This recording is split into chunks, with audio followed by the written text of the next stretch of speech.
అండి ఈరోజు ప్రభుత్వం మనకి స్వచ్ఛాంధ్ర స్వర్ణాంధ్ర అనే కార్యక్రమాన్ని చేపట్టి గత 3 నెలలుగా మనం చేస్తూ ఉన్నాము. ముఖ్యంగా పరిసరాలను కూడా పరిశుభ్రంగా ఉండాలని ఏదైతే మన గౌరవ ముఖ్యమంత్రి వర్యులు సూచించారో ఆ పిలుపు మేరకు మనం శానిటేషన్ మీద చాలా ఎక్కువ ఫోకస్ చేస్తూ ఉన్నాము. నేను చేరినప్పటి నుంచి కూడా ఈ గతంలో వదిలేయబడ్డటువంటి ఈ క్లాప్ మిత్రాస్ను మళ్ళీ రిక్రూట్ చేసుకోవడం అయితేనేమి, గతంలో ఫంక్షనింగ్లో లేని ఈ షెడ్స్ అన్ని కూడా ఎస్డబ్ల్యూపీ షెడ్స్ అన్ని కూడా ఫంక్షన్లోకి తీసుకురావడం అయితేనేమి, అదేవిధంగా door to door garbage collection చేయడం అయితేనేమి, ఇవన్నీ కూడా ఒక సిస్టమేటిక్గా మనం చేస్తూ ఉన్నాము. ఈ చేసే క్రమంలో దీన్నంతా ప్రాసెస్ చేయడానికి కానీ ఇవన్నీ యాక్టివిటీస్ అన్ని కూడా కరెక్ట్గా జరగాలంటే ఫైనాన్షియల్గా మనకి నిధులు అవసరము. 15th ఫైనాన్స్ కమిషన్ గ్రాంట్స్ అయితే మనకి సమృద్ధిగానే వస్తూ ఉన్నాయి. అదేవిధంగా పంచాయతీలకు సంబంధించినటువంటి పంచాయతీ ఆదాయ వనరులు కూడా పెంచాలనే ఉద్దేశంతో నేను జాయిన్ అయినప్పటి నుంచే నవంబర్ నుంచే ప్లాన్ చేసుకొని ఈ యొక్క పంచాయతీలకి మనం ప్రజలకు అందించే సర్వీసులు ఏదైతే ఉన్నాయో మంచిగా శానిటేషన్ చేపిస్తూ ఉన్నాము. క్లాప్ మిత్రాస్ను పెట్టి వీధులు ఊడిపించి ఇంటింటి దగ్గర నుంచి చెత్త కలెక్ట్ చేస్తూ ఉన్నాము. అదేవిధంగా మంచి నీళ్లు ఇస్తూ ఉన్నాం ప్రజలకి. అదేవిధంగా రాబోయే రోజుల్లో నీటి సమస్యలు కూడా ఎక్కువ అవకాశం ఉంది కాబట్టి వాటిని పరిష్కారం చేయాలి.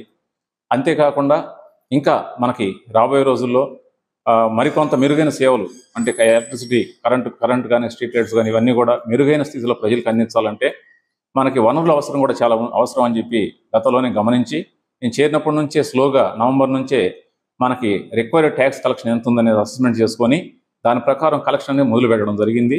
అందులో భాగంగా మనం ముందుకెళ్లే క్రమంలో నిన్న మంత్ ఎండింగ్ మార్చి చివరికి చూసుకున్నట్లయితే మనము ఆ స్టేట్లోనే ఆల్మోస్ట్ 26 జిల్లాలలో నాన్ ట్యాక్సెస్లో ఎస్పెషల్గా నాన్ ట్యాక్స్ అంటే మనకి ఈ షాపింగ్స్ కానీ తర్వాత ఆక్షన్స్ కానీ ట్రేడ్ లైసెన్సెస్ కానీ ఇవన్నీ కూడా అందులోకే వస్తాయి.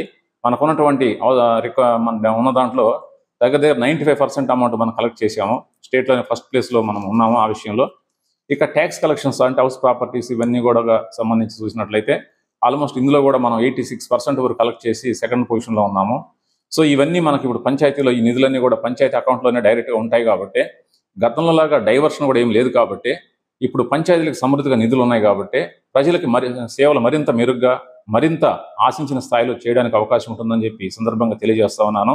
అదేవిధంగా రాబోయే రోజుల్లో ఈ డ్రింకింగ్ వాటర్ సమస్యలు ఎక్కడన్నా ఉంటే కూడా నిధుల లభ్యత మన దగ్గర ఉన్నట్లయితే మనం వెంటనే ఒక కొత్తగా మోటార్ రిపేర్ చేయించుకోవడానికి కానీ కొత్తగా బోర్ డ్రిల్ చేసుకోవడానికి కానీ లేదా అవసరమైతే పైప్ లైన్ వేసుకోవడానికి కానీ ఇంకేదైనా పనులు చేసుకోవడానికి కూడా ఈరోజు నిధులు లభ్యత బాగున్నట్లయితే మనం ఎలాంటి ప్రజలకి అసౌకర్యం కలిగించకుండా పరిపాలన అందించవచ్చు అని చెప్పి భావించి కలెక్టర్ గారి యొక్క నిర్దేశం ప్రకారం ఈ యొక్క ట్యాక్స్ కలెక్షన్ అంతా కూడా చేయమని చెప్పడం జరిగింది. సో దాంట్లో భాగంగా స్లోగా స్టెప్ బై స్టెప్ అంటే గత 4-5 నెలలుగా స్టెప్ బై స్టెప్ మనం డైరెక్షన్ తీసుకుంటూ పంచాయతీలో ఫీల్డ్ సెక్రటరీలు కానీ ఈవాడీస్కి కానీ డిఎల్పిఓస్కి కానీ వాళ్ళ టార్గెట్స్ వాళ్ళకి ఇచ్చేసి సిస్టమేటిక్గా ఎలాంటి పరిస్థితి లేకుండా 5-6 నెలలుగా మనం ప్లాన్ చేసినాం కాబట్టి ఈరోజు మంచి పొజిషన్లో మనం ఉన్నామని చెప్పి ఈ సందర్భంగా మీకు తెలియజేస్తా ఉన్నాను.